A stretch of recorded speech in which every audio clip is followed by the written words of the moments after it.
Bonsoir à tous. Faut-il renoncer aux réseaux sociaux et en particulier au réseau X, anciennement Twitter? C'est la question que de nombreux utilisateurs de ces réseaux ont pu se poser ces derniers mois. Messages indésirables, fake news, harcèlement parfois, polémiques pas très intéressantes. La vie sur ces réseaux ressemble parfois à une jungle où on s'échange beaucoup de mots d'oiseaux et qui ne sont pas toujours bleus, ni les mots ni l'oiseau. Ce qui est vrai pour X l'est-il aussi pour Facebook, pour Instagram, pour TikTok? Ce sont les questions que nous allons nous poser ce soir.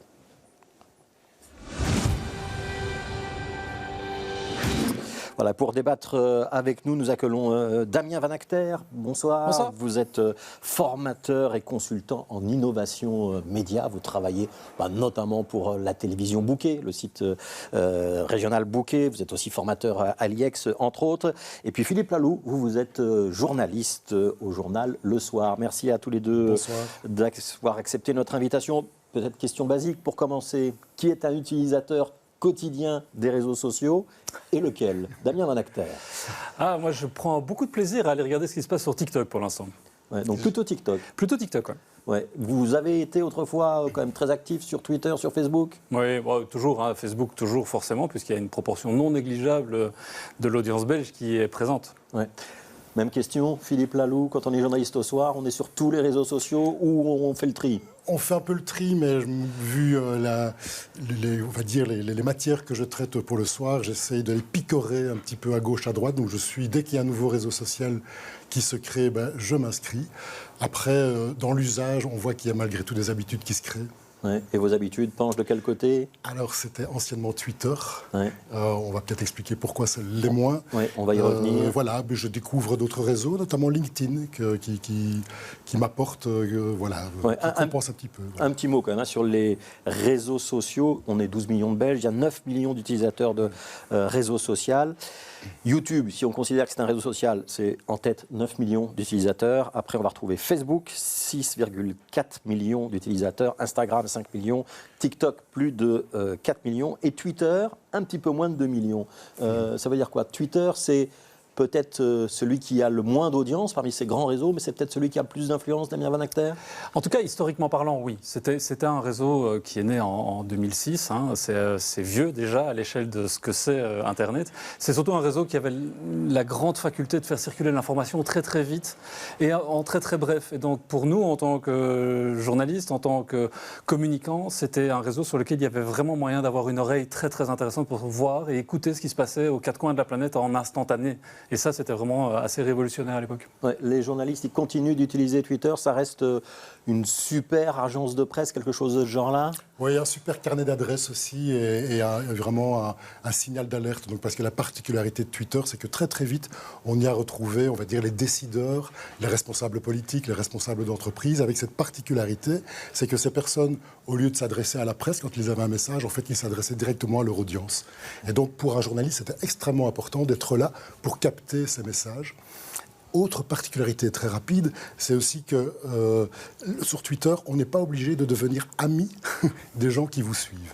Et donc, on pouvait vraiment sélectionner la qualité des gens que l'on suivait. Ouais, donc c'est une sorte d'agora. Il y a eu beaucoup de messages qui sont passés sur Twitter, repris après dans la presse. C'est même maintenant quasi systématique. La première expression pour un certain nombre de décideurs ou d'entreprises, c'est d'abord Twitter.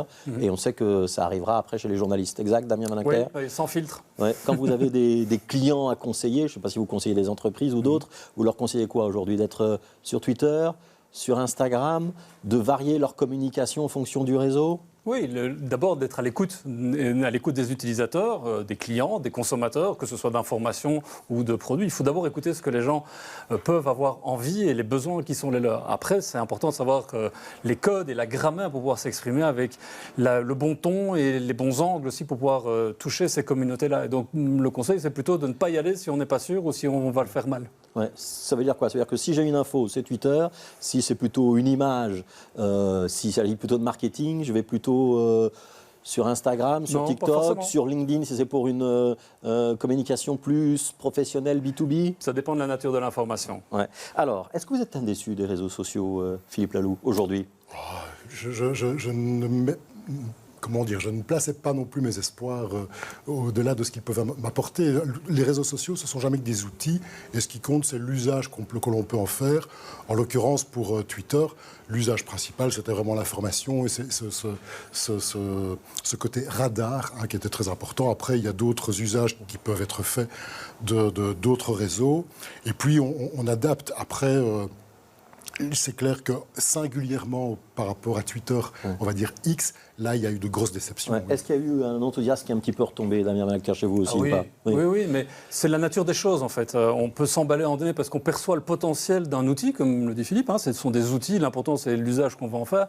Moi, j'y ai vu très tôt une façon de pouvoir démocratiser la prise de parole, qui était vachement intéressant à explorer il y a une dizaine d'années. C'était libérateur. Internet allait enfin servir à quelque chose qui allait aider les démocraties. Oui, ça, on en est un peu revenu, oui. Ouais, vous avez déjà été interpellé sur Twitter par des lecteurs qui ne vous auraient pas interpellé dans la vraie vie, et là, ils vous ont obligé à répondre. Ça vous est arrivé, Philippe Laloux? Oui, plein de fois, et c'est ça qui est génial. Oui. Ça a vraiment rapproché les journalistes de leur audience, et c'est ça que je trouvais magique. En fait, pour la première fois, je pouvais dialoguer avec des gens qui avaient apprécié ou pas ce que j'écrivais ou ce que j'avais exprimé, et c'était extrêmement enrichissant.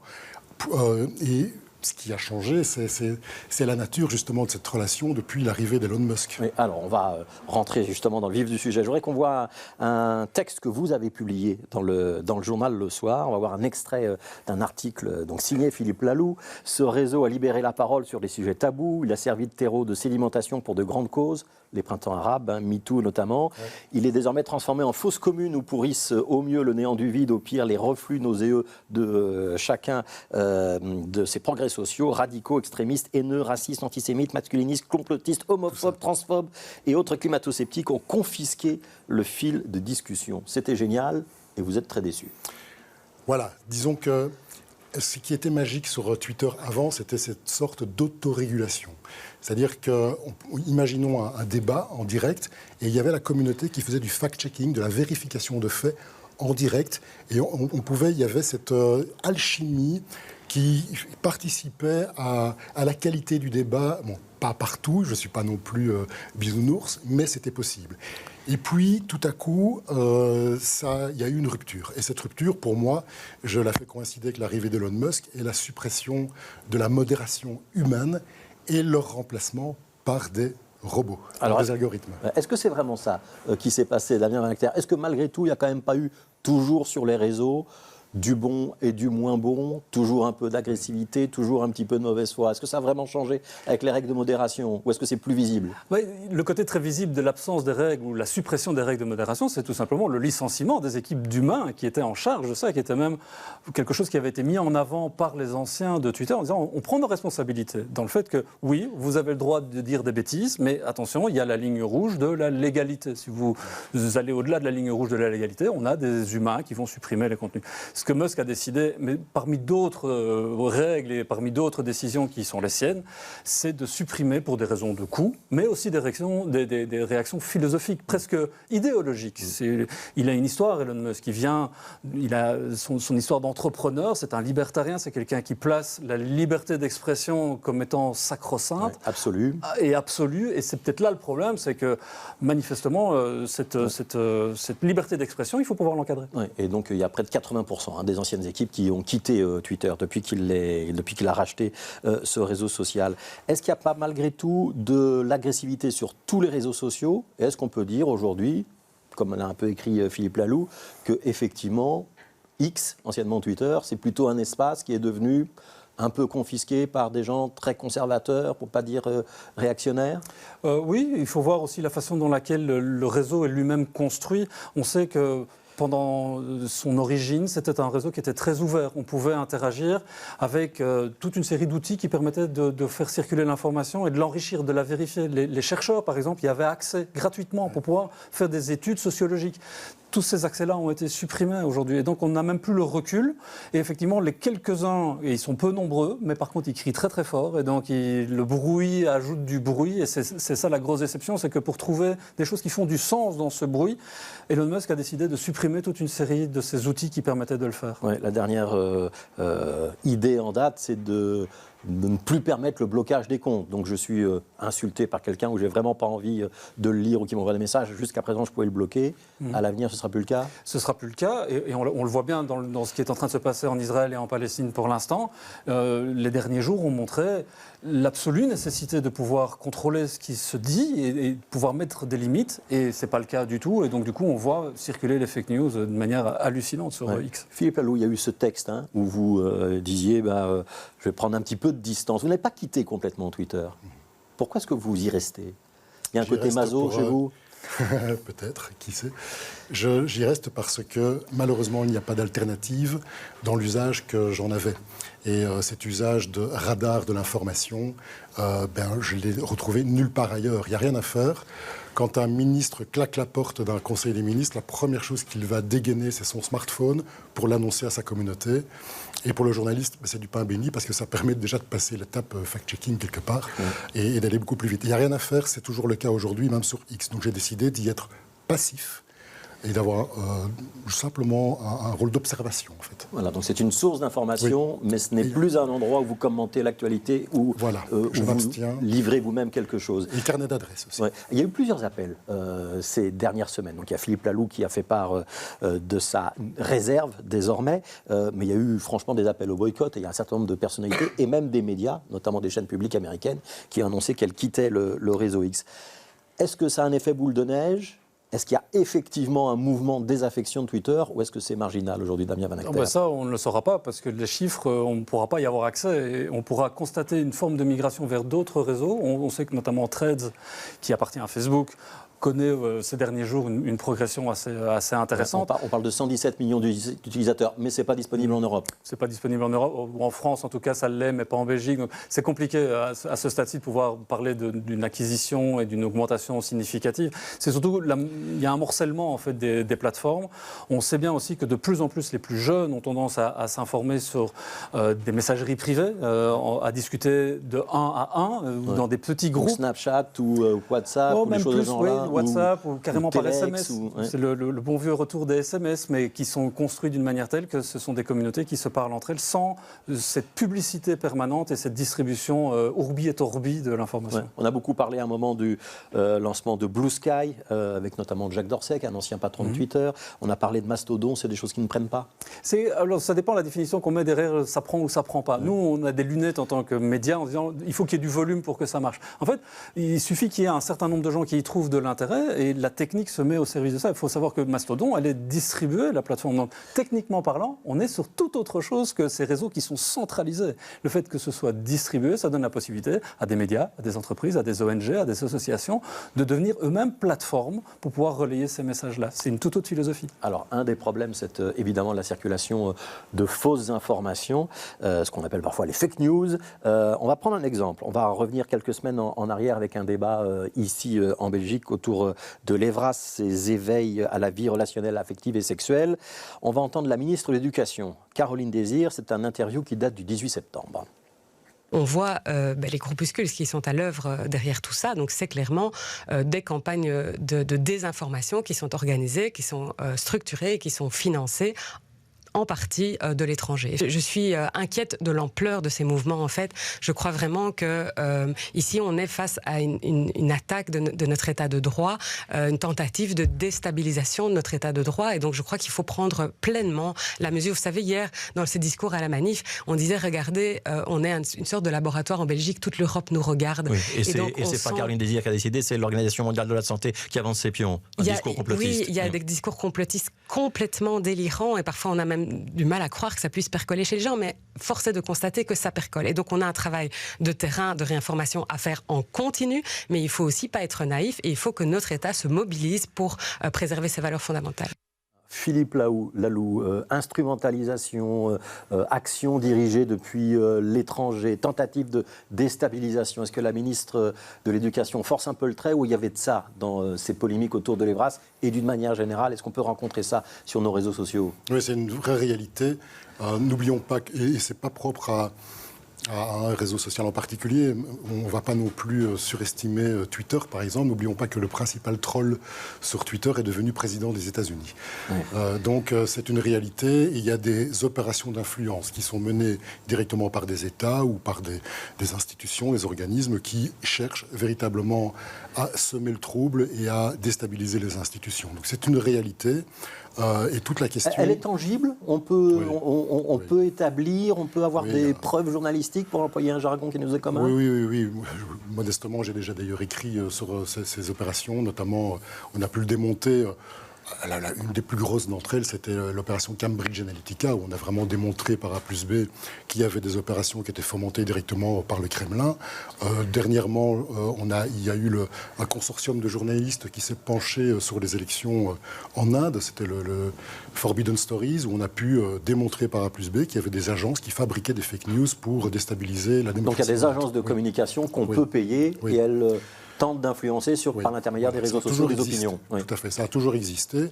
Après, la question qui se pose, c'est comment lutter contre ça, et le rôle du journaliste, le rôle des pouvoirs publics. Bon, ça, c'est d'autres questions. Comment lutter contre ça. J'aimerais votre définition de troll pour que tout le monde comprenne bien, y compris ceux qui ne suivent pas les réseaux sociaux. Il faut la laisser à Damien.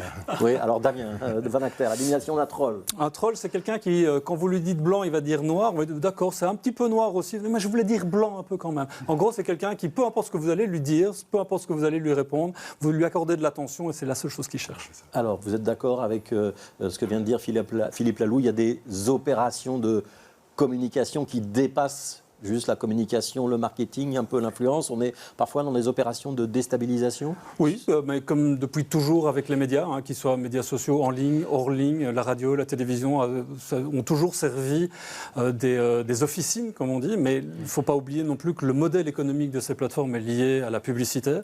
Et donc plus il y a d'audience, plus il y a de la publicité, plus il y a des yeux qui sont capables de regarder de la publicité. Donc si vous avez de l'argent, vous pouvez mener littéralement n'importe quelle opération d'influence ou de communication que vous souhaitez. Alors c'est quoi la réponse? On sait qu'il y a eu des réglementations européennes. Visiblement, ça ne change pas grand-chose. Est-ce qu'il faut aller plus loin dans la réglementation, dans l'encadrement de ce qui se passe sur les réseaux sociaux? Est-ce qu'on peut remettre en cause et encadrer cette fameuse liberté d'expression qu'on a découvert sur ces réseaux?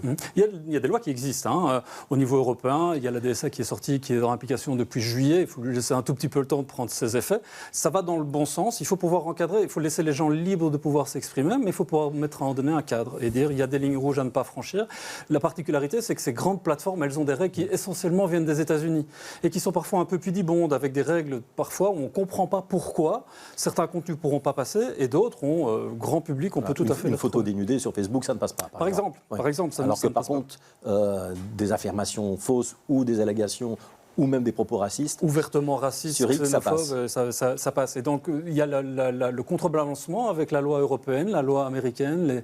L'usage de ces plateformes est réglé en principe de manière privée, mais c'est un accès public. Philippe Laloux, c'est une nouvelle réglementation européenne qui s'applique pour l'instant aux grandes plateformes et puis qui vont progressivement s'étendre avec notamment des obligations de modération, avec un certain nombre d'obligations pour respecter les législations nationales, y compris la loi belge quand on diffuse en Belgique. Ça va changer quelque chose dans les plateformes ou c'est un pari perdu d'avance? J'espère que non, ce ne sera pas suffisant, mais c'est quand même salutaire de rappeler que, comme le dit Thierry Breton, qui est le commissaire européen qui est un petit peu à la base de cette réglementation, rappeler un principe relativement simple. Ce qui est interdit hors ligne, donc dans la vraie vie, est interdit en ligne. Voilà, c'est un principe, un cap qu'il faut pouvoir tenir. Après, le chemin à parcourir est encore long. Ce qui est important, c'est déjà de rappeler à ces plateformes qu'elles ne sont pas le ministère de l'Information. Il faut reprendre la main. Ce n'est pas aux plateformes à décider elles-mêmes les règles en vigueur et de s'auto-réguler.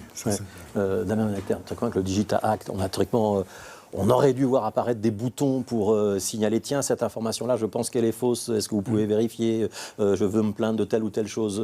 Je suis quand même de temps en temps, moi aussi, sur les réseaux sociaux, j'ai rien vu. Oui, ça met du temps à être implémenté, ça coûte de l'argent de le faire. Et puis c'est surtout aussi, philosophiquement parlant, ils n'ont pas envie de pouvoir se faire contraindre par des États. Je le disais tout à l'heure, Elon Musk est un libertarien. Pour lui, l'État n'a pas à intervenir en quoi que ce soit dans la libre entreprise.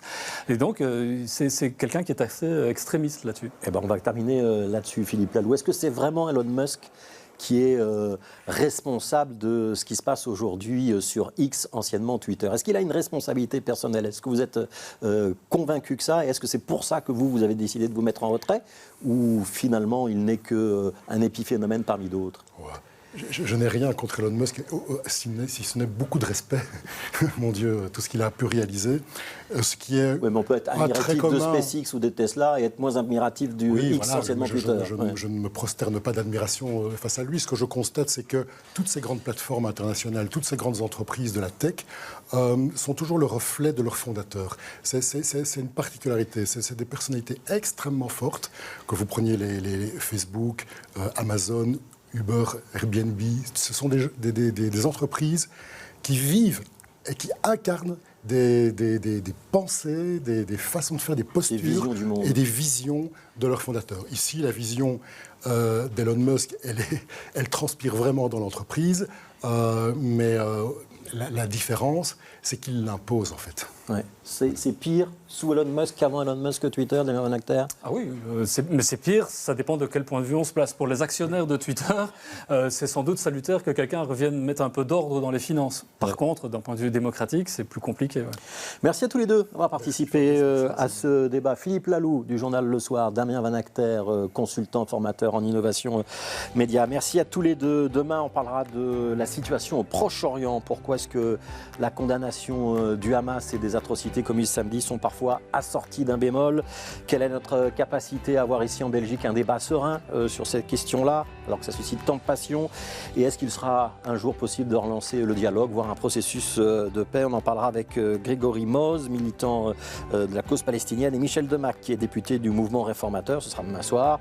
Et puis demain matin, notre matinale, on recevra notamment Karine Lallieu, la ministre des Pensions du gouvernement fédéral.